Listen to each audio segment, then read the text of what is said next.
구글 바드와 챗GPT에게 동시에 악원 파천이 어떤 사건이고 왜 일어났냐고 물어봤는데 구글 바드는 정확한 정답을, 챗GPT는 부정확한 정답을 했습니다. 과연 구글 바드는 챗GPT의 아성을 무너뜨릴 수 있을까요? 구글 I.O. 발표에서 구글의 CEO 순다 피차이가 엄청난 발표들을 많이 했는데요. 그중 가장 핵심은 바로 구글이 챗GPT의 경쟁 모델로 들고 나온 구글 바드였습니다. 구글 바드는 챗GPT와 비슷한 대화 형식이고 지금 당장 쓸 수 있고 완전 무료인 제품입니다.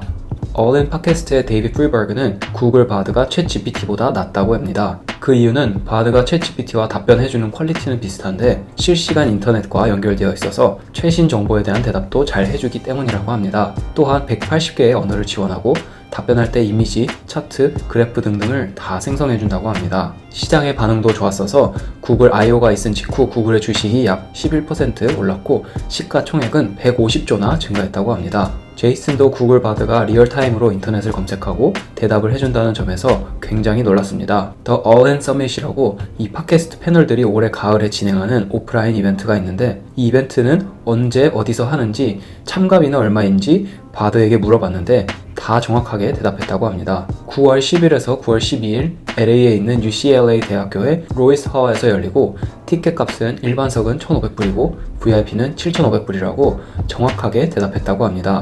All Hands Summit 웹사이트는 한 달 전쯤 만든 건데 아마 구글 바드가 이 웹사이트를 크롤링해서 티켓값 정보를 얻어온 것 같습니다. 참고로 저도 가고 싶었는데 티켓값이 너무 비싸서 포기했습니다. 데이비드 프리버그가 구글 바드가 챗GPT보다 나은 점에 대해 요약해줬습니다. 바드는 챗GPT보다 더 큰 모델, 더 안정적인 모델을 사용했다고 하고 실시간 인터넷과 연결되어 있어서 최신 정보들을 다 끌어올 수 있고 구글의 다양한 제품들, 지메일, 구글맵, 구글 클라우드 등등들과 연결되어 있거나 곧 연결될 예정이다 라고 합니다. 그리고 챗GPT와 다르게 무료여서 막 쓸 수 있고 회원가입을 하지 않아도 바로 쓸 수 있다고 합니다. 어울린 팟캐스트의 처맛 역시 구글 바드를 쓰고 상당히 놀랐다고 합니다. 스탠리 드러켄밀러라고 예전에 조지 소로스와 함께 영국 파운드를 박살냈던 유명한 헤지펀드 매니저가 있는데 그가 최근에 엔비디아 주식을 샀냐고 구글 바드에게 물어봤다고 합니다. 그랬더니 두퀘인 패밀리 오피스라고 드러켄밀러가 운영하는 패밀리 투자회사가 최근에 엔비디아 주식 약 58만 주를 샀다고 알려졌습니다. 그리고 사실이라고 합니다.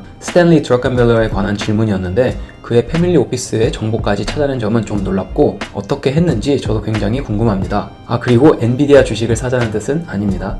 하지만 데이비드 삭스는 반론을 제기했는데요. 구글 바드가 챗GPT보다 빠른 것 같고 최신 정보에 기반한 답변을 제공해주는 것 같긴 한데 답변의 퀄리티가 더 정확하거나 더 자세하지는 않은 것 같다고 합니다. 그리고 자신은 구글 바드가 챗GPT보다 뭐가 나은지 모르겠고 자신은 아직 챗GPT를 사용할 것 같다고 합니다. 또한 구글 바드는 심각한 환각 증상, hallucination을 보여준다고 합니다. 예를 들어 자신이 구글 바드에게 데이비드 삭스가 SaaS에 관해 뭐라고 썼냐 물어봤는데 구글 바드가 배경 설명을 할 때 데이비드 삭스가 위워크의 코파운더라고 잘못 설명했다고 합니다. 그리고 자신이 5개의 글을 썼다고 설명하는데 이 중에서 자신이 실제로 쓴 글은 하나도 없다고 합니다. 물론 챗GPT도 환각 증상을 보일 때도 있으나 구글 바드 역시 이 문제는 아직 고치지 못했으며 구글 제품을 사용하는 몇억 명의 사람들이 잘못된 정보를 습득할 수 있기 때문에 심각한 문제라고 했습니다.